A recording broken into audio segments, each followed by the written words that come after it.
Hai guys, balik lagi nih di konten movie di channel ini. Karena banyak dari kalian yang lebih suka Mamang cerita film horor, maka di video kali ini Mamang akan rekap alur cerita dari film horor Indonesia lagi. Film yang akan kita bahas berjudul Tabu Mengusik Gerbang Iblis. Film ini menceritakan tentang sekumpulan anak SMA yang nekat memasuki hutan terlarang, yang dimana setelah memasuki hutan tersebut, mereka semua mendapatkan teror mengerikan guys. Ih, serem gak tuh? Seperti biasa, siapin dulu cemilan terbaik kalian biar makin khusyuk nontonnya. Gak usah lama-lama lagi, and let's see together.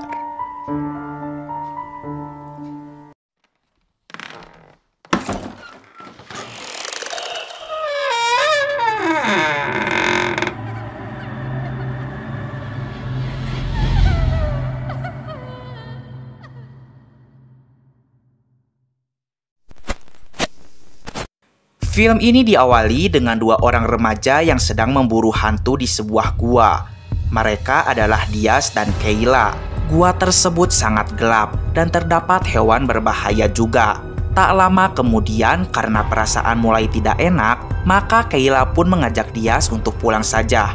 Dan benar saja, ternyata dari tadi ada sosok anak kecil yang sedang memperhatikan mereka.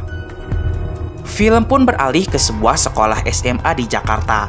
Terlihat Dias dan Kayla sedang memperlihatkan hasil rekaman penampakan di gua kemarin kepada para teman-temannya. Teman-teman mereka ada 4, yaitu Tio, Mahir, Adis, dan Muti. Mereka berempat tidak percaya pada rekaman penampakan Dias dan Kayla. Menurut mereka itu hanya bayangan saja. Dias mengatakan daripada nyinyir, mendingan mereka lihat sendiri penampakannya. Muti menjawab jangan suka nyari hantu, pamali. Muti, bilang aja lo takut. Udah kalau lo takut lo gak usah ikut. Tapi setelah mengatakan hal itu, ia malah diledek sebagai penakut. Agar teman-temannya percaya pada hantu, Dias pun mengajak mereka semua untuk camping di Leuweung Hejo. Sebuah hutan yang bisa dipakai camping, tapi juga banyak hal-hal mistis di dalamnya. Karena tidak mau dicap sebagai orang penakut, maka mereka semua pun menyetujui ajakan Dias untuk pergi ke Leuweung Hejo. Sepulangnya sekolah, Dias mengantarkan Kayla pulang ke rumahnya karena Kayla adalah pacarnya. Kayla bertanya, apakah Dias yakin akan pergi ke Leuweung Hejo? Dias menjawab yakin karena Leuweung Hejo adalah daerah target mereka selanjutnya untuk melakukan pemburuan hantu.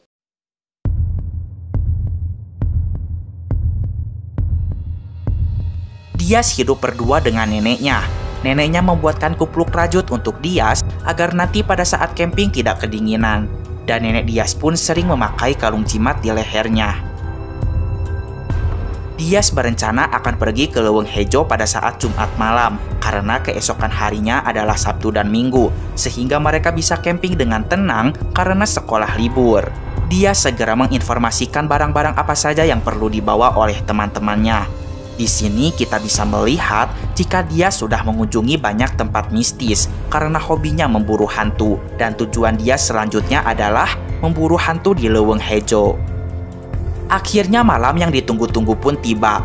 Mereka semua sudah berkumpul di halaman sekolah dan mengambil perlengkapan camping yang sebelumnya dititipkan kepada satpam sekolah. Mereka akan pergi menaiki mobilnya Tio dan melakukan perjalanan dengan didampingi oleh Google Maps. Kalian jangan mengusik tempat keramat. Tabu. Sebelum berangkat, Pak Satpam pun mengingatkan agar mereka tidak mengusik tempat keramat. Tabu. Setelah itu, mereka segera berangkat ke Leuweung Hejo.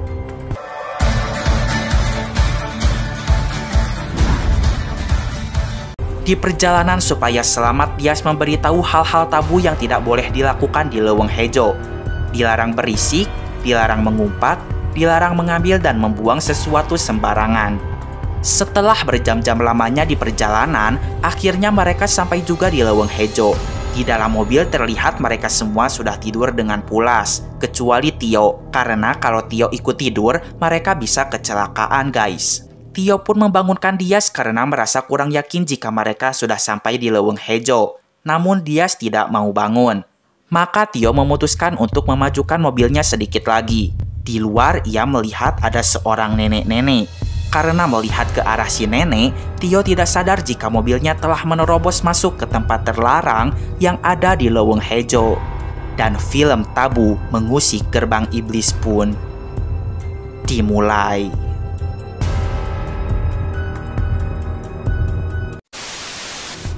Setelah memasuki kawasan tersebut, Tio membangunkan semua teman-temannya. Mereka segera mendirikan tenda, lalu membuat api unggun agar tidak kedinginan. Ketika Mahir sedang mencari kayu bakarnya, tanpa ia sadari, ada seseorang dengan tangan mengerikan yang sedang memperhatikannya. Keesokan paginya, Muti langsung keluar dari tenda, lalu membangunkan Kayla dan Adis karena ingin diantarkan pipis. Muti memutuskan untuk pipis di semak-semak saja. Setelah itu, Adis pun mencari semak-semak yang lain karena ia juga kebelet pengen pipis. Kayla yang menunggu pun melihat ada sebuah bros bunga tergeletak di tanah. Ia pun mengambilnya. Setelah Muti selesai, mereka berdua segera menyusul Adis. Sementara itu, Adis yang sudah selesai pun malah membuang sampah tisunya sembarangan, guys. Karena Kayla terus fokus melihat bros itu, maka ia dan Muti malah terpisah. Kaki Kayla tersandung sehingga ia terjatuh. Lalu seketika ia menengok ke arah depan dan ia melihat ada sosok nenek menyeramkan dengan 2 kucing peliharaannya yang berwarna hitam. Muti yang baru saja datang seketika terjatuh karena kakinya ditarik. Dan tiba-tiba nenek itu mendekati Muti, lalu menyentuh wajahnya.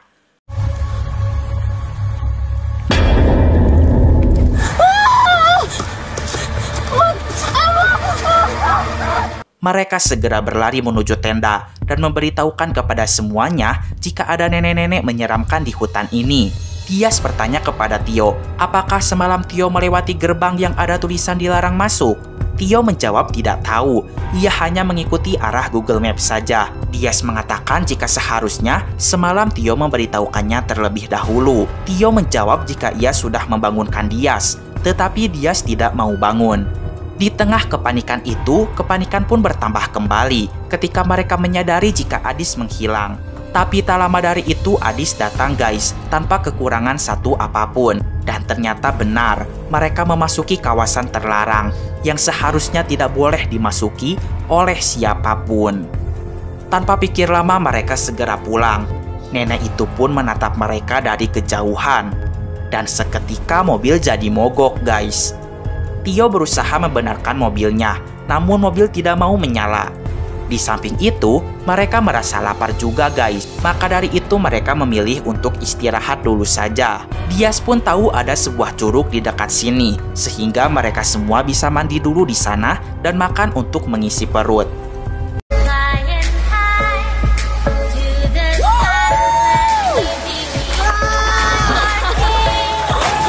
Di sana mereka ada yang berenang, foto-foto, makan, dan saking serunya, Mahir sampai keceplosan mengumpat atau berkata-kata kasar. Aduh, anjing. Aduh, anjing. Tidak terasa waktu sudah sore, mereka kebablasan terlalu lama di curug. Setelah mengotak-ngatik kembali mesin mobilnya, akhirnya kini mobil bisa menyala, sehingga mereka bisa pulang. Tapi tiba-tiba semua pintu mobil terkunci dengan sendirinya. Dan tangan si nenek itu menampak di kaca-kaca mobil yang membuat mereka semua ketakutan. Ketika semuanya berlari menjauhi mobil, Dias malah mendekati sambil merekam. Jiwa pemburu hantunya seketika keluar, guys. Setelah mendengarkan suara teriakan Dias, mereka semua melihat jika Dias sudah menghilang entah kemana. Kayla menjadi curiga jika Dias diculik oleh si nenek menyeramkan.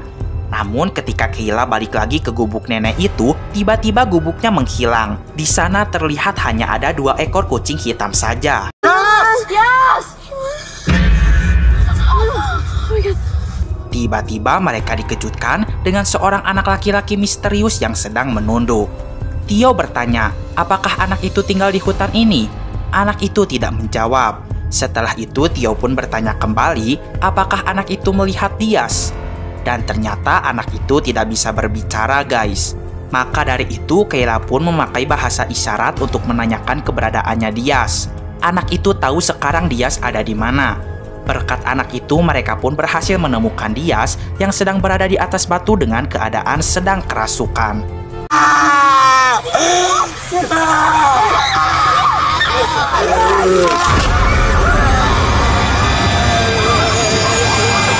Ketika melihat anak itu, seketika Diaz menjadi tenang. Lalu mereka pun membawa Diaz ke dalam mobil dan meninggalkan anak itu sendirian. Tetapi di tengah jalan Diaz kesurupan lagi. Dan ketika anak itu datang, Diaz tenang kembali. Kayla menjadi tahu jika anak misterius itu bisa membuat Diaz tenang. Kita nggak boleh tinggalin anak kecil ini. Kita harus bawa dia. Lo gak usah bercanda deh, Kay. Maka dari itu, Kayla pun akan membawa anak itu ke Jakarta. Selama di perjalanan, karena anak itu dibawa, Diaz menjadi tenang-tenang saja. Sesampainya di Jakarta, mereka pun mulai berpisah dan kembali pulang ke rumahnya masing-masing. Sebelum pulang, Tio dan Kayla akan mengantarkan Diaz pulang ke rumahnya dulu. Neneknya bertanya jika anak ini siapa. Kayla menjawab jika anak ini yang telah menemukan Diaz ketika menghilang di Leuweung Hejo. Nenek itu pun tampak terkejut ketika tahu cucunya pergi ke Leuweung Hejo. Setelah mengantarkan Kayla pulang, Tio mengatakan jika ia khawatir jika anak misterius itu punya keluarga di sana. Ia juga khawatir jika anak itu bukan manusia. Tetapi Kayla tidak menjawab apa-apa dan langsung masuk ke dalam rumahnya. Ketika baru saja masuk ke rumah, Kayla langsung kena omel sama ibunya. Karena seharusnya dari tadi malam, Kayla sudah pulang ke rumah. Dan Kayla hanya bisa meminta maaf. Di dalam kamarnya, Kayla terus memandangi bros bunga yang ia temui di Leuweung Hejo. Ternyata bros itu adalah bros dari boneka beruang miliknya. Ternyata juga, dulu Kayla memiliki kembaran guys. Kembarannya itu seorang anak laki-laki tunawicara. Dan ya, anak misterius itulah kembarannya Kayla. Pantes aja dari tadi Kayla ini ngotot mau bawa anak itu ke Jakarta. Soalnya ia tahu kalau dia adalah kembarannya. Dulu ayahnya Kayla mengajak semua keluarganya pergi ke Leuweung Hejo karena akan melakukan riset untuk novel terbarunya. Namun hal yang tadi inginkan pun terjadi. Kemal kembarannya Kayla hilang di Leuweung Hejo. Dan ternyata Kemal menghilang dibawa oleh nenek menyeramkan itu guys. Karena insiden itu keluarga Kayla menjadi berantakan. Kedua orang tuanya pun bercerai dan ia menjadi anak broken home. Sementara itu kini ayahnya menjadi seorang ustadz. Tapi ia juga masih sering menulis novel dan tentunya ia masih sering berkomunikasi dengan Kayla.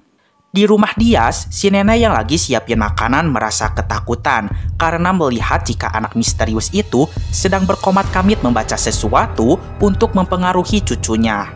Keesokan harinya, Tio dan Kayla menjemput Diaz ke rumahnya untuk bersekolah. Tetapi anak itu terus mengikuti Diaz. Karena anak itu berpenampilan gembel, maka Kayla memakaikan jaket untuknya. Setelah itu mereka pun pergi. Di sekolah, teman-temannya pun terkejut karena anak itu dibawa. Hey, ini tuh SMA, bukan TK. Allahu Akbar. Mahir aja sampai nyebut. Lalu Kayla menitipkan anak itu ke Bisaroh, penjaga kantin di sekolah ini. Awalnya semua berjalan baik-baik saja. Tetapi ketika jam istirahat, Bisaroh melihat kaca di kantin seketika retak. Tong? Lu ngapa di situ, Tong? Dan ia sangat terkejut ketika melihat anak itu sedang memakan tikus. Seketika Bisaroh kesurupan. Tidak hanya Bisaroh, para siswa yang sedang makan pun ikut kesurupan juga. Sehingga terjadilah kesurupan massal. Ketika suasana sekolah ricuh, mereka berenam segera membawa anak itu jauh dari sekolah. Tio pun mengajak mereka semua berbicara. Ia mengadakan voting, siapa yang setuju kalau anak itu dikembalikan ke Leuweung Hejo. Terlihat jika semuanya setuju, kecuali Diaz dan Kayla. Selain itu, Mahir pun memberi pendapat jika bagaimana mereka lapor polisi saja jika ada anak hilang dari Leuweung Hejo, supaya nanti keluarganya tahu dan keluarganya bisa jemput dia ke Jakarta. Malam harinya, Mahir yang akan pulang ke rumahnya pergi ke ATM dulu untuk menarik uang cash. Setelahnya ia melihat ada Dias sedang lewat. Ia melihat Dias menuju ke atas loteng sebuah bangunan. Tapi Mahir yang mengikutinya tidak melihat Dias di loteng tersebut.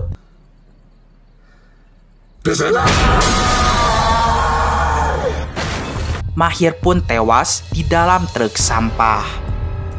Berita kematian Mahir langsung terdengar oleh teman-temannya. Mereka sangat sedih. Adis menyalahkan Kayla karena menurutnya Mahir mati gara-gara anak itu dibawa ke sini. Ia ingat jika kemarin Mahir ingin melaporkan hal ini ke polisi. Maka jika mereka tidak ada yang mau melapor, biar ia sendirian yang lapor ke polisi. Malam harinya, Adis benar-benar akan meminta tolong kepada omnya yang merupakan polisi untuk mencarikan orang tua dari anak misterius itu.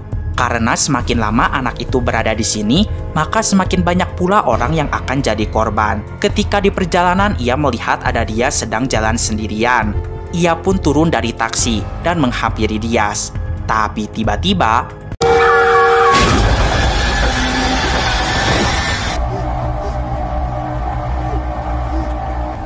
Adis pun tewas terlindas oleh mobil. Muti semakin shock. Agar lebih tenang, Kayla akan mengambilkan segelas air untuk Muti. Muti pun seketika tercengang ketika tahu jika anak laki-laki misterius itu adalah kembarannya Kayla. Ia sangat marah kepada Kayla. Dan tiba-tiba ibu Kayla datang dan mendengarkan jika saat kemarin Kayla pergi ke Leuweung Hejo lagi. Maka dari itu ibunya pun menyuruh Kayla untuk segera memanggil ayahnya supaya tidak terjadi hal yang tak diinginkan. Setelah ayahnya datang, Kayla mulai jujur jika ia pergi ke Leuweung Hejo lagi. Di sana ia menemukan bros bonekanya yang dulu sempat terjatuh. Selain itu, ia juga menemukan Kemal. Tio melanjutkan pembicaraan. Jika semenjak mereka membawa anak yang mirip dengan Kemal, banyak sekali hal-hal janggal yang terjadi. Dan selama 2 hari berturut-turut, kedua sahabatnya pun tewas dengan mengenaskan. Ibunya Kayla kembali menyalahkan mantan suaminya atas semua kejadian yang telah terjadi. Ia tidak mau Kayla anak satu-satunya meninggal juga. Lalu ia pun mulai berbicara jika sebenarnya ia juga merasa sedih atas kehilangan Kemal. Selama bertahun-tahun ia mencoba mencari tahu tentang misteri Leuweung Hejo dan mencari cara agar tidak ada korban lagi di sana. Tapi sampai sekarang ia belum berhasil mengetahui semua hal itu. Maka dari itu ia segera bertanya, sekarang anak yang mirip dengan Kemal itu ada di mana? Ia mengatakan jika mereka telah mengusik gerbang iblis. Kalian sudah mengusik gerbang iblis. Mereka semua segera menuju rumah Dias karena anak itu berada di sana. Sementara itu, di rumah Dias si nenek merasa kesakitan karena mendengar bisikan-bisikan dari anak itu. Sesampainya di sana, mereka segera berpencar. Sebentar.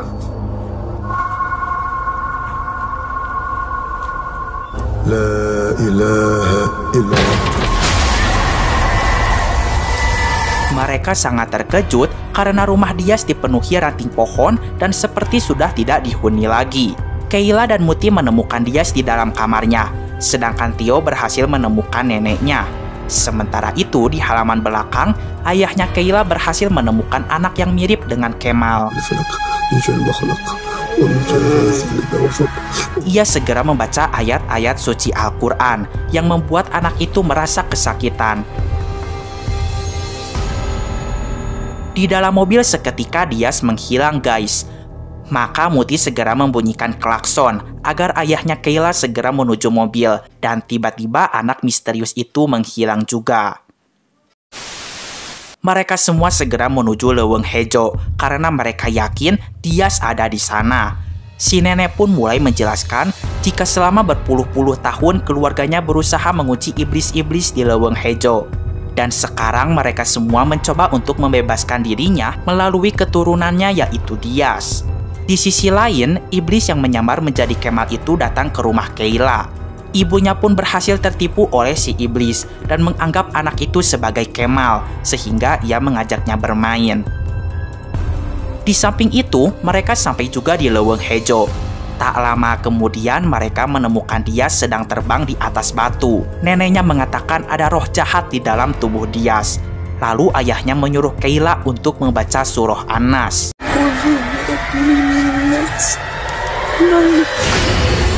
Hal ini membuat Dias kesakitan, sehingga Dias tersungkur ke tanah. Iblis-iblis yang ada di leuweung hejo pun seketika keluar. Ada iblis tanah, iblis jangkung, iblis pohon rambut panjang, dan iblis-iblis lainnya yang menghantui mereka semua. Di rumah, si ibu pun mulai sadar jika itu bukan Kemal. Anak itu berubah menjadi iblis nenek menyeramkan. Nenek itu mengejarnya dan berubah menjadi dua. Tapi dengan kekuatan ayat kursi, akhirnya iblis nenek itu menghilang dan juga semua teror di leuweung hejo berhenti.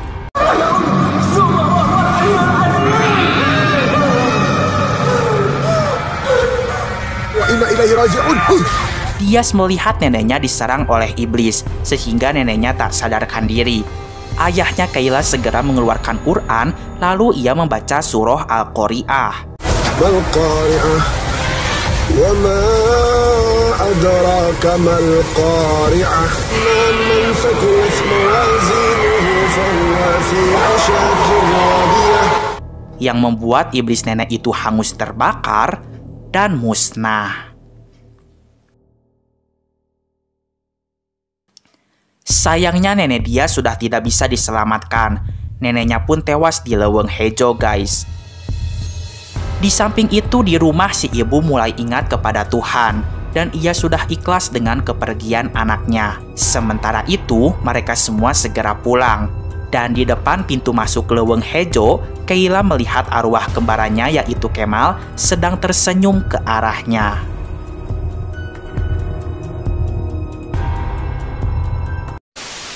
Setelah semua kejadian ini terjadi, sekarang Dias hidup sendirian. Tapi untungnya masih ada Kayla dan teman-temannya yang selalu ada di sampingnya. Namun ternyata teror masih berlanjut. Iblis-iblis itu belum semuanya musnah dan tidak berhenti menghantui mereka.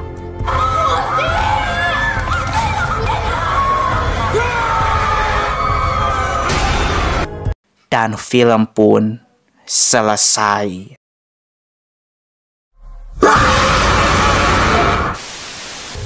Nah, itu dia guys, seluruh alur cerita dari film ini.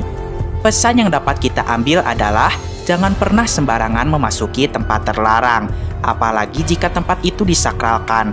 Dan juga kita harus selalu ingat tata krama dimanapun kita berada. Oke lah, segitu dulu aja video kali ini. Mamang pamit dulu. Keep enjoy and see you.